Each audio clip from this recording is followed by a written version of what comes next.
Opposite आहे. मग याचं डायरेक्शन काय आलं, आपण असं घेतलं होतं ना, हे पहा याचं डायरेक्शन असं घेतलं होतं आणि हे तर मायनस आलं. म्हणजे काय डायरेक्शन हे कसं आहे, ॲक्च्युली असं आहे.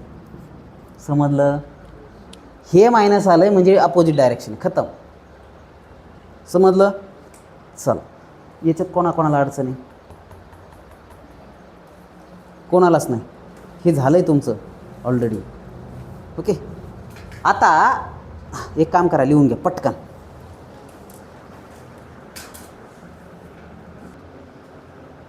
सियर बघा, सेम न्यूमरिकल आपल्याला कशाने सॉल्व करायचं आहे? किरचॉफ करंट लॉनी सॉल्व करायचं आहे. ओके, सेम न्यूमरिकल कशाने सॉल्व करायचं आहे? किरचॉफ करंट लॉनी सॉल्व करायचं आहे. कसं करणार? तर सगळ्यात पहिले आपण काय करणार, करंट लॉ घेणार, अप्लाय करणार. याला नोड म्हणू आपण, ए नोड म्हणू. ॲट नोड ए नोडला incoming current is equals to outgoing current, अशा पद्धतीने. आता काय करू आपण, याला डायरेक्शन देऊ, याला एक डायरेक्शन देऊ. 5 व्होल्टचा करंट अशा पद्धतीने जातो आहे, याचा पण करंट अशा पद्धतीने जातो आणि याचा करंट अशा पद्धतीने जातो. असे डायरेक्शन देऊन घेऊ. घेतले? आणि त्याला नाव पण देऊ, याला I1 म्हणू, याला I2 म्हणून, याला I3 म्हणू. इथपर्यंत आले? I1 I2 I3 म्हणले. ओके, नामकरण सोहळा झाला. आता पुढची गोष्ट, apply at node A, apply Kirchhoff current law.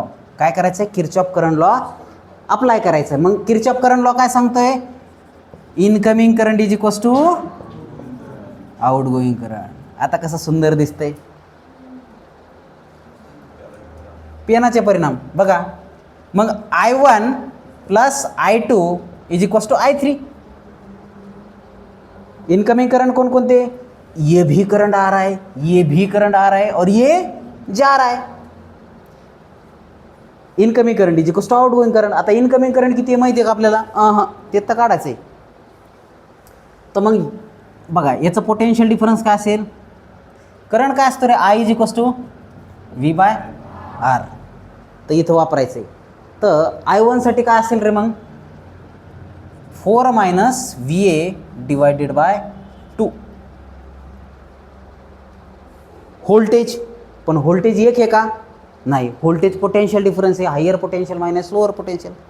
Current कसा फ्लो होतो? Higher potential minus lower potential. बाळे लक्ष दे. तर याचा हायर पोटेन्शियल आहे म्हणजे 4 मायनस हे काय रे? याचं आपल्याला व्होल्टेज माहिती आहे का? नाही. मग काय लिहिलं आपण? VA लिहिलं. काय लिहिलं? VA लिहिलं. तर 4 - VA डिवायडेड बाय रेजिस्टन्स किती याचं? 2 प्लस इथं बी तेच. इथं काय येईल? 5 - VA डिवायडेड बाय किती रे? तुम्ही समजून घ्या. इथं काय केलं आपण? I is equals to V/R असतंय. लक्षात घ्या, V म्हणजे काय? व्होल्टेज. मग याचं व्होल्टेज काय येईल? हे व्होल्टेज, याचं पोटेन्शियल मायनस याचं पोटेन्शियल. व्होल्टेज म्हणजे काय असतं? पोटेन्शियल डिफरन्स ना. याचं ह्या पॉईंटचं पोटेन्शियल मायनस या पॉईंटचं पोटेन्शियल. तर या पॉईंटचं पोटेन्शियल किती? 4. या पॉईंटचं पोटेन्शियल किती? VA भागिले रेजिस्टन्स किती? 2. तर मग आता ह्या करंटसाठी I2 साठी या पॉईंटचं पोटेन्शियल मायनस या पॉईंटचं पोटेन्शियल. या पॉईंटचं पोटेन्शियल किती? 5. या पॉईंटचं पोटेन्शियल किती? VA भागिले काय असेल मग? 3 ओहमचा रेजिस्टन्स इज इक्वल्स टू, याच्यासाठी करायचं आहे VA मायनस याचं पोटेन्शियल 0 असतं बघा. हे शॉर्ट सर्किट आहे. शॉर्ट सर्किटचं पोटेन्शियल काय असते? 0. VA मायनस 0 डिवायडेड बाय काय येईल रे? 1. इथपर्यंत आले का? कोण कोण आले? लक्ष द्यायचं बाळे, कॉन्सन्ट्रेशन पाहिजे. ओके, पुन्हा एकदा सांगतो. हे तर माहिती आहे ना? हे तर समजलं का? इथपर्यंत कोण कोण आले? Incoming current is equals to outgoing current. आता इनकमिंग करंट कोणता? हा एक आणि आउट गोईंग हा. तर आता I1 करंट काढायचा आहे. I1 करंट काढायचा. आता करंट काय असतं रे? व्होल्टेज भागिले रेजिस्टन्स. व्होल्टेज काय आहे? Potential difference. या पॉईंटचं पोटेन्शियल मायनस या पॉईंटचं पोटेन्शियल. मी तुम्हाला कालच सांगितलं आहे पोटेन्शियल डिफरन्स, पॉझिटिव्ह पोटेन्शियल आणि निगेटिव्ह पोटेन्शियलचा डिफरन्स आठवते. मग या पॉईंटचं पोटेन्शियल मायनस या पॉईंटचं पोटेन्शियल म्हणजे याचं व्होल्टेज म्हणजे 4 minus VA divided by resistance 2. Similarly 5 minus VA divided by resistance 3 is equals to. आता याचं पहा VA मायनस हे शॉर्ट सर्किट आहे पहा आणि शॉर्ट सर्किटचं पोटेन्शियल 0 असतं. याला रेफरन्स नोडसुद्धा म्हणतो. रेफरन्स नोडचं पोटेन्शियल 0 असतं त्या पद्धतीने. मग याला सिम्प्लिफाय करून घेऊ आपण डायरेक्ट. ओके, याला आपण एक स्टेप वाढवतो. Minus VA divided by 2 plus 5 divided by 3 minus VA divided by 3 is equals to VA.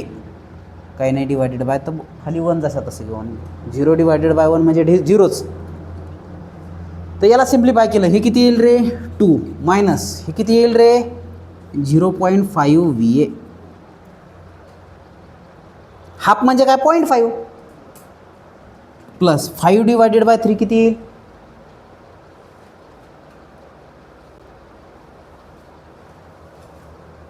16.666 किती हां 1.6666. ठीक आहे. मायनस हे किती येईल रे 0.33 VA is equals to VA. तर याला काय केलं आहे 4 भागिले 2 म्हणजे 2. याला काय केलं 0.5 VA. याला काय केलं आहे 1.66 घेतलं. याला काय केलं 0.33 घेतलं म्हणजे 1/3 काय येईल 0.33333 इज इक्वल्स टू ह्या टर्म्समध्ये आणलं. ओके, इथपर्यंत कोण कोण आले? काहीच अडचण नाही ना. चला आता याला सिम्प्लिफाय कर. संख्या इकडं ठेवा, बाकी VAच्या टर्म तिकडं जाऊ द्या सगळ्या.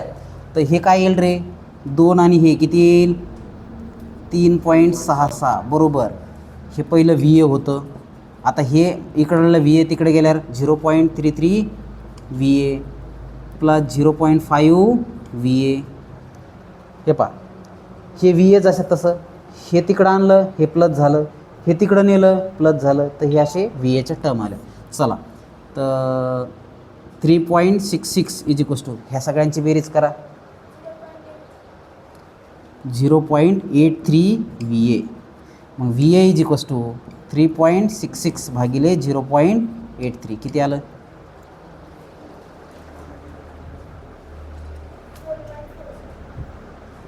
4.4096 किंवा 41 म्हणू मग डायरेक्ट आपण 4.41 व्होल्ट. पण आपल्याला विचारलं काय रे यातला करंट विचारला आहे म्हणजे I3 विचारला आहे. ओके, तर चुकलं आपलं.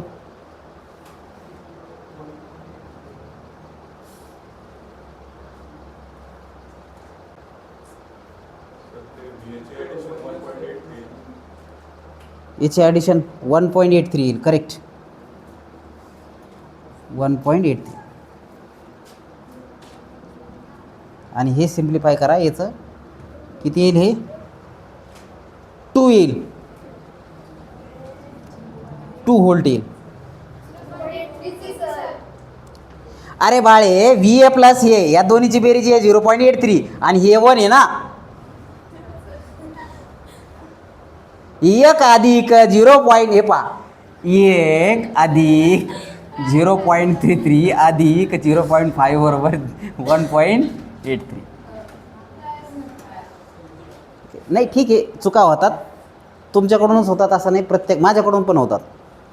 मी तर अनुभव असून माझ्याकडून होतात. पण मग ठीक आहे, त्या चुका आपल्याला करेक्ट करायच्या असतात. ते 2 VA व्होल्ट आलं उत्तर. तर मग आता करंट थ्रू 1 ओहम विचारलं आहे. मग करंट थ्रू 1 ओहम म्हणजे I3. मग I3 किती रे VA डिवायडेड बाय 1. मग VA किती 2 भागिले 1 बरोबर 2 एम्पियर. आलं ना उत्तर. आणि हे सेमच आहे ना. म्हणजे तुम्ही नोड ॲनालिसिस वापरा किंवा लूप ॲनालिसिस वापरा, तुमचं उत्तर तेच येणार आहे. किती जणांना समजलं आहे? हां, ओके, टेस्टेड. चला समजलं आहे. चल लिहून घ्या आता पटकन.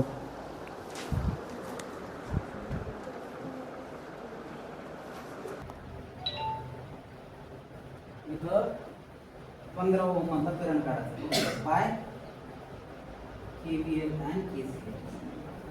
किरचॉफ व्होल्टेज लॉ आणि किरचॉफ करंट लॉ दोन्हीने काढायचं. याच पद्धतीने काढायचं. खूप सोपं आहे.